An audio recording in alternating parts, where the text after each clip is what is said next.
And at this time, this is something that we look forward to every year. I'd like to ask Mr. Ronald Stroman, Deputy Postmaster General, to come to the podium to present the 2014 Black Heritage Commemorative Stamp.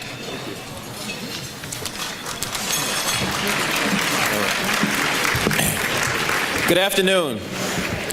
It is an honor for me to be here to pay tribute to one of the most courageous women of the 20th century, Shirley Chisholm.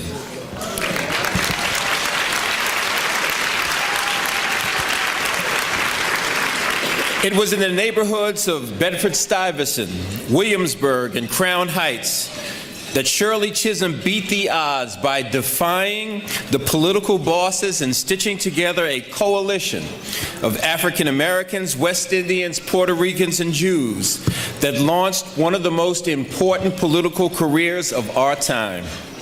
She wanted to be remembered as a catalyst for change, someone who could inspire others to do better. She believed that her legacy was not about what she was the first to do, but what she inspired others to do, which she did as the first African-American woman elected to the Congress and the first African-American to run for the presidency on a major political party. Shirley Chisholm also understood that it is not by the achievement of individuals alone, but by the achievement of collective action that progress is made. A group of men and women, that is the nature of our struggle. Without that struggle, there can be no justice, she said. And that is why she was a founder of the Congressional Black Caucus and the National Organization for Women. And it is fitting that the picture on her stamp comes from a series of portraits called Americans Who Tell the Truth by Robert Setterly. Because Shirley Chisholm spoke truth to power, regardless of the stakes. She was not a favorite of the Democratic leadership because she often challenged them. Her votes were based on principle, not political expediency. And the portrait that you will see momentarily captures that power. As much as we have come to admire Shirley Chisholm, the feeling was mutual. Ms. Chisholm wrote in her autobiography, Unbossed and Unbought, that she fought to be assigned to the House committee with jurisdiction over the Postal Service because she recognized that we too have been a catalyst for change. She understood that the Postal Service pulled millions of Americans out of poverty and into productive careers, helping to create the middle class. She recognized that at a time when so many professions were closed to women and minorities, that the Postal Service offered and continues to offer meaningful jobs regardless of color or gender. This link between jobs and justice is exemplified by many of the stamps we have issued over the years. Last year, we commemorated the Emancipation Proclamation, Rosa Parks, and the March on Washington.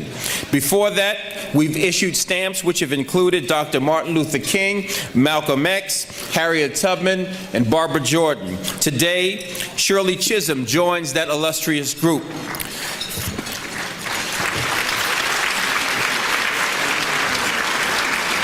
Few of us will ever have the opportunity to run for president or serve in the Congress, but every one of us can struggle for justice. When we do, we move a little closer to the kind of nation Shirley Chisholm fought for and died for. And right now, I would like to ask Dr. Scott, Ms. Bundles, Dr. Rabowski, and Sylvia Cyrus to join me for the unveiling of the stamp.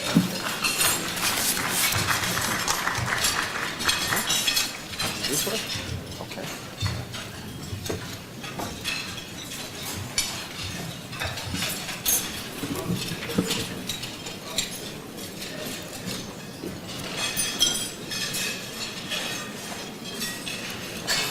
Get your cameras ready.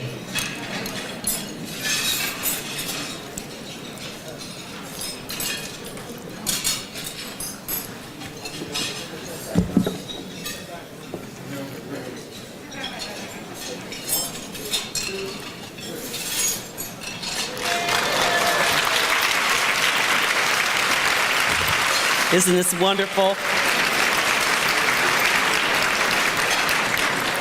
I know you all will go out and purchase your own stamp.